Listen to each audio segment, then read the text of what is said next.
So Watford 2, Arsenal 3, 3 points secured, 4 straight wins. We're up to 4th. United are getting battered by Man City. It's currently 3-1. Yeah. And we've got points on the board and games in hand, Jez. Anyone who hasn't seen your fan cam, give me your little 1-minute breakdown, mate. Well, yeah, we're up to the dizzy heights of 4th. And all things are looking rosy. So I don't know what people have been moaning about. This has been the plan all year. Anyway, joking aside, it was a great performance by certain players. But we'll get into that. But, no disrespect to Watford. It is Watford. They're going down. But I'm glad to have 3 points. I always like to see Arsenal win. Let's get it right. That's what we're in the game for. There were some shaky performances, to be fair. But overall, good result. Yeah, I agree, mate. Good result in the end. Let's get into the goalkeeper. Not one of his greatest performances today with his kicking and stuff like that. He come running out of goal a couple of times. Couldn't do anything about the first goal. Absolutely world-class finish from that lad. The second goal, I don't think he could really do much about that either, if I'm honest. That was just a poor defending from Benjamin White. And, all of a sudden, he's conceded 2 goals. Yeah. It was shaky, Lee. I mean, there was that one occasion he came running out the box, doing a newer moment, and passed it straight to the Watford player. So that's a worry. Thankfully, we had the players there to get us out of trouble. But yeah, it was shaky, man. I'm going to give him a 6. Yeah, I agree. There was one where he passed it straight out to them before that and then made the save afterwards that they should have probably scored. But let's go to Cedric Suarez, somebody that actually does overlap the winger. I thought he was half decent today. It was nice to see a right back overlapping today. I think him and Saka worked really well today. How that would work against the better quality midfield, I don't know. But yeah, good performance, and I'm going to give him a 7. Let's go down the opposite side. Kieran Tierney. Yeah, Kieran Tierney, I thought looked good today. Made some nice crosses into the box when he got down there. Looked solid, looked safe, and didn't give me any concerns. So I will give him a 7. Kenny has joined us. Hope you're well, mate. Hope you're well. And can you hear us, Kenny? Liverpool Road. You can't hear me. He can't hear us, can he? He can't hear us. I'll text him. Let's carry on. Let's go centre backs. Benjamin White. Very poor. Very poor. Deary me. I mean, that tackle that cost us the second goal. What was he actually doing? It looked like he'd gone past the player. Yeah, very poor today. I'm giving him a 4. Yeah, I thought it was shocking, mate. I really did. I really did. But let's go to his partner in crime, who was next to him, Gabrielle. Yeah, I don't think he played great today. Nearly did the Gabrielle stuff again. Got too close to a player, took him down, gave away a free kick right on the edge of the box, or practically on the edge of the box. Is that boy going to learn from stop doing that? I don't know. Yeah, he was poor today, so I'm sorry. You're going to get a 4 as well. Yeah, I can't disagree with that. People will be disagreeing. And if you do disagree, don't cry about it like babies. Just put your scores in instead. How about that? We say it every week. But still, people want to come and cry. Oh, you've got an agenda. Yeah, the agenda is to win the title. But there we go. Anyway, let's go on to midfield. Granit Xhaka. Typical Xhaka, wasn't it? Didn't do a lot, really.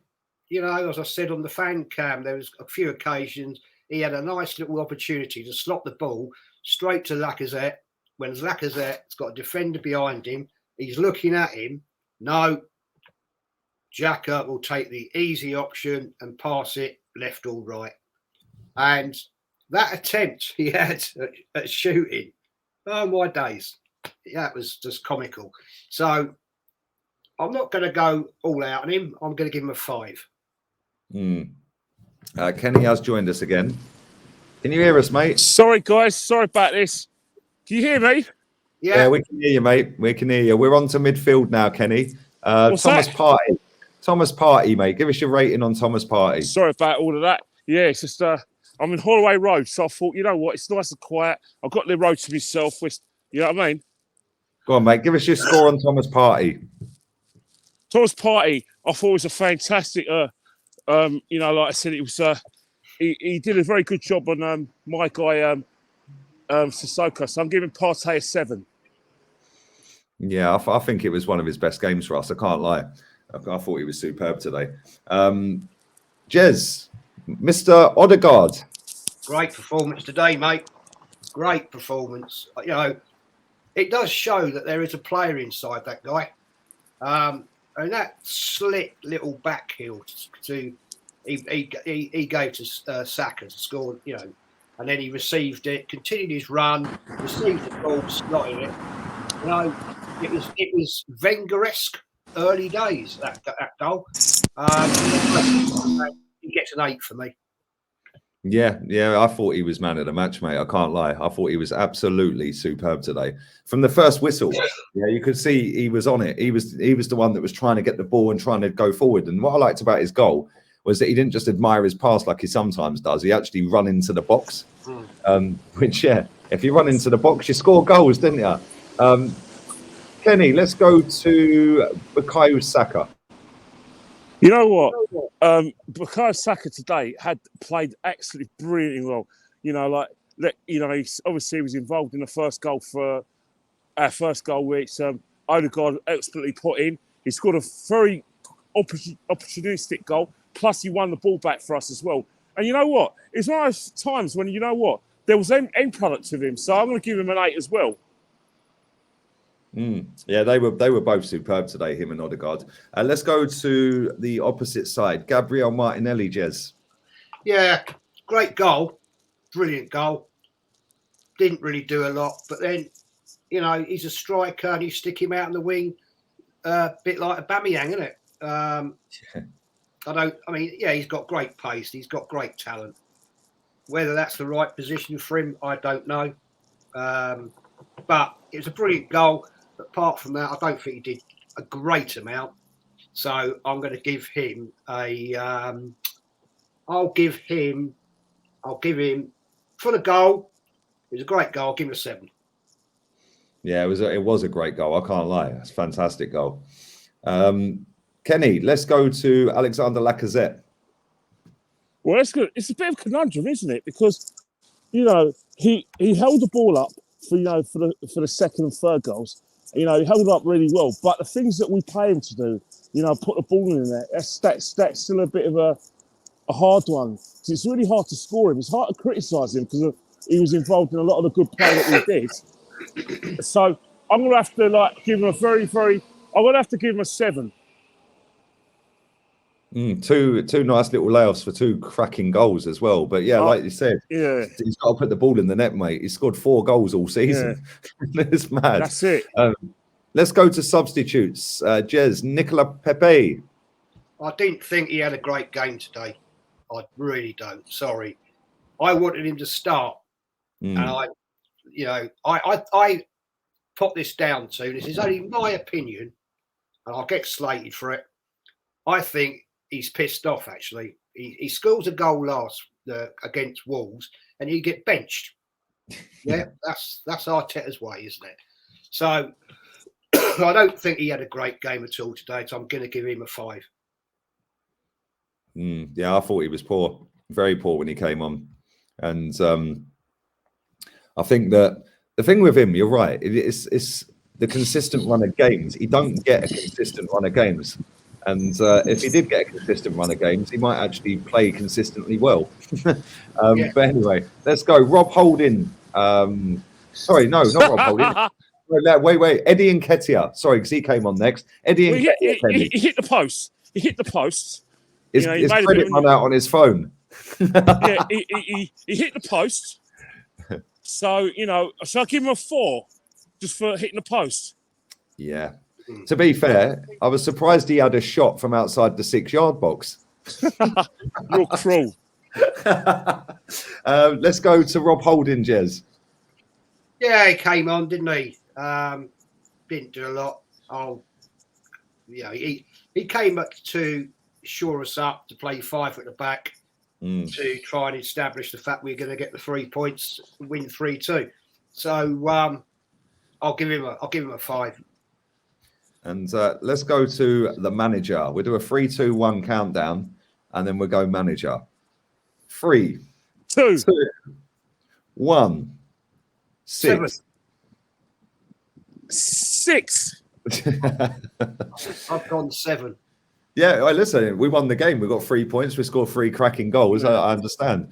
For me, the only reason I was going to give him a 7. The only reason I gave him a 6, just didn't change it quick enough. No. Didn't change it quick enough. He could have brought Pepe on a bit quicker. He could have maybe brought Rob Holding on a bit quicker, perhaps. Lacazette weren't getting any service whatsoever. So, yeah, that's the only reason I gave him a 6. But, listen, we got the 3 points. Man United a 3-1 down to Man City. And, oh, my God. Good news. My boy Mahrez scored again. Lovely little goal. And Kevin De Bruyne brace. But Sancho's goal, all the goals in that game were pretty good, to be fair. Yeah. Sancho's goal was lovely. But yeah, that's going into the last 10 minutes. Well, it's in the last 10 minutes. But yeah, Man United are losing. We're currently sat 4th in the table. We've got the points on the board and the games in hand. Yeah. Are we going to bottle this top 4 race, Jez, or are we making it? I'm going to hold out. I'm going to sit on the wall on this one at the moment because we've got some tough games coming up. I was just chatting on Luca's Life's channel before this, and he asked me exactly the same question. And I said, well, you've got to look at the games we got. We've got Liverpool, we've got Leicester, we've got Chelsea, and we've got our good old friends down the road. And it's always, you can never rely on that one because we've got to go at their place. It's a North London derby. All right, they're not playing great at the moment, but it's a North London derby. We all know what can happen there. So I'm gonna sit on the fence on that one, Lee, at the moment. What about you, Kenny? Do you think we're going to get 4th or are we going to bottle it? Well, the thing about it is that, we're scoring goals, winning games, and it's got to be one game at a time. It's too early. It's very, we know from experience, especially this season, that, things can change in football. You could be the favourites as West Ham were in November, and in December they had a bad run, and then it became us. So anything happened because, in January when we couldn't beat Burnley, we weren't thinking of that. So take one game at a time. We've got some really big games, especially some competitive away games like Villa, 2 weeks' time. Got Crystal Palace as well after Villa. And then obviously you've got games at home at Leicester, which is never easy. And obviously you've got one of the best teams in Europe in Liverpool. So these are games where points are droppable. You can't say that all 4 of those games I mentioned are winnable games. So take one game at a time, you know what I mean? Yeah, totally agree, mate. Totally agree. And listen, lads, appreciate you jumping on and doing player ratings. Big up to everybody who's watched it. Make sure you're sticking a like on the video. Make sure you go back and check the fan cams out as well. Slightly shorter version of player ratings today. But we'll be back to normal next Sunday and all have a wonderful weekend. We're 4th. 4th is a trophy. Ask Arson. He told us all about it, Kenny. 4th he put above the FA Cups. We've got to accept that now. We're all in the mud. Yeah, we're finished. Well, not too funny, right? You've got to realise one thing, right? Is that everything we said came from a good place because we put the club first. And let's face it, we're not blacktracking. We get 4th, fine. We're going to demand that we get the players that will befit the, how do I say it, the heritage of the football club. If you think that team we've got now is going to get us challenging, then people are very mistaken. And, how about accelerating this process rather than going through this organic process? Because what happens if Arteta, God forbid, we go back to where we were last season? What excuse are these guys going to come up with? Exactly. Me personally, I'd sack him if we get 4th or not, and go and get a proper manager for Champions League. But there we go. That's another stream, another day, and we're out of here. Arteta out. Always.